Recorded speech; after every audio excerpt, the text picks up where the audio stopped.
दोस्तों आज आपके लिए मैदे के अमराज जिनमें सर फहरिस्त एच पाइलोरी, मैदे का अल्सर, मैदे में ज़ख़म हो जाना, मैदे की आंतों में नालियों में ज़ख़म हो जाना, इसके अलावा गैस, उफारा, पेट में दर्द या इससे मिलते जुलते जो अमराज हैं, खाने पीने की बदहज़मी है, खाना हज़म नहीं होता, इससे रिलेटेड जितने भी इश्यूज़ हैं, यानी अल्सर से, मैदे से अल्सर जो हो जाता है उससे रिलेटेड जो इशू है उनके लिए एक बिल्कुल स्पेशल सा नुस्खा है, बिल्कुल आसान सा नुस्खा, सस्ता सा नुस्खा है।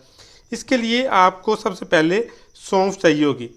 सौंफ ये आप जानते हैं कि मैदे के लिए कितनी अहम है।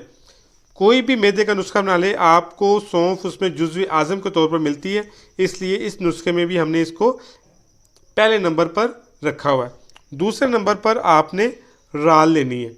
ये भी एक दरख्त है, दरख्त की गूंद है और स्पेशली जितनी भी दवाइयाँ हैं जो अंदरूनी ज़ख़म है, मैदे के ज़ख़म या जिस्मानी ज़ख़म अंदरूनी तौर पर होते हैं उनके लिए खिलाई जाती है और सम टाइम जो बैरूनी ज़ख़म होते हैं उनके लिए मरहों में ये डालकर मर में तैयार की जाती हैं ज़ख़मों को मंदमिल करने के लिए। तीसरे नंबर पर आपने मुलट्ठी का पाउडर लेना। मुलट्ठी मिल जाती है लेकिन जब मुलट्ठी का पाउडर बाज़ार से आसानी से दस्तयाब है तो आप मुलट्ठी का पाउडर ले लें। ये आपको बारीक करने में आसानी रहती है। मुलट्ठी जो होती है उसको बारीक करना काफ़ी ज़्यादा मुश्किल होता है।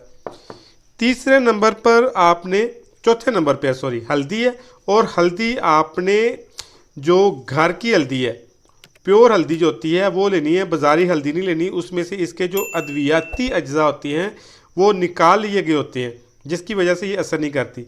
ये बेहतरीन एंटीऑक्सीडेंट है। जिस्म के जो अंदरूनी ज़ख़म होते हैं, जो सोजिश होती है, वर्म होते हैं, उनको ख़त्म करने के लिए बेहतरीन काम करती है। और पाँचवें नंबर पर आपने गूंद कीकर लेनी है। ये गूंद कीकर जो है ये भी आपको पंसारी की दुकान से आसानी से दस्तयाब होगी, आसानी से मिल जाएगी।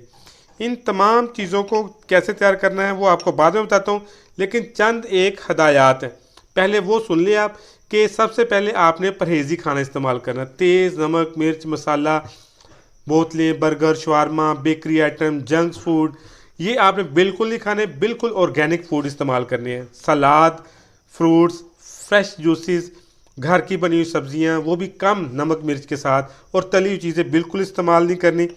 इसके साथ आप इन तमाम चीज़ों का पाउडर तैयार कर लें। ये आपने हम वज़न लेनी है। आप ये तकरीबन 50-50 ग्राम सारी चीज़ें ले लें, इनका बारीक पाउडर तैयार कर लें और सुबह, दोपहर, शाम आधी चम्मच आपने सादे पानी के साथ इस्तेमाल करनी है।